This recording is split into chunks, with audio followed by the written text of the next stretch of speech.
পুরনো ছন্দে ফিরেছেন এবাদত হোসেন। এবার নির্বাচকদের কলের অপেক্ষায় তিনি। শ্রীলঙ্কার বিপক্ষে টেস্ট সিরিজের জন্য শতভাগ প্রস্তুত এই ডানহাতি পেসারদের মধ্যে প্রতিদ্বন্দ্বিতাকে ইতিবাচক হিসেবে দেখছেন এবাদত। লঙ্কা সফরে ভালো কিছু হবে বলে প্রত্যাশা টাইগার পেসারের।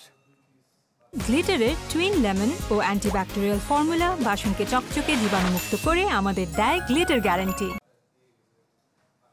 2 বছর হলো বাংলাদেশের জার্সিটা আর গায়ে ওঠেনি এবাদত হোসেনের। আফগানিস্তানের বিপক্ষে সিরিজে এসিএল ইনজুরিতে পড়েন ডানহাতি পেসার। এরপর লম্বা সময় ক্রিকেটেরই বাইরে ছিলেন। গেল বছর নভেম্বরে মাঠে ফিরলেও চেনা ছন্দ থেকে ছিলেন বহু দূরে। তবে ঢাকা প্রিমিয়ার লিগে আবারও পুরনো ঝলক দেখা গেছে।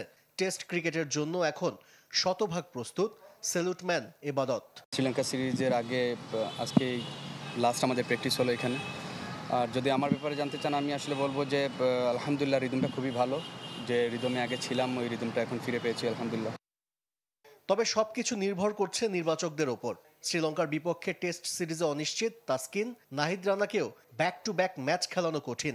সেক্ষেত্রে স্কোয়াডের সুযোগ পেতে পারেন এবাদত হোসেন, যদিও এখন পেসারদের মধ্যে প্রতিদ্বন্দ্বিতা অনেক বেশি। তো আমরা চাচ্ছি যে সব বোলার যারা আছে আমরা টেস্ট লেন্থে বল করতে এবং ব্যাটসম্যানরা যাতে খুব কমফোর্টেবলি যাতে না খেলতে পারে, ভালো বলগুলো ছাড়ে এবং ভালো বলগুলো ডিফেন্স করে।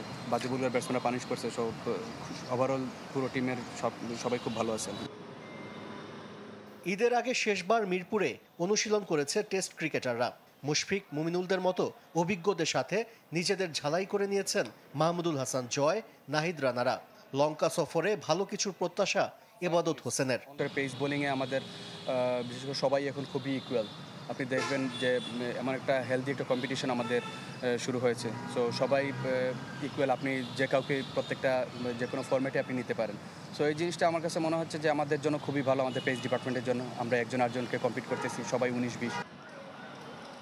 ঈদের ছুটির পর 10 তারিখে আবারও মিরপুরে শুরু হবে ক্যাম্প। 13 জুন শ্রীলঙ্কার উদ্দেশ্যে ঢাকা ছাড়বে টাইগাররা। আশিক রুদ্র, চ্যানেল 24, ঢাকা।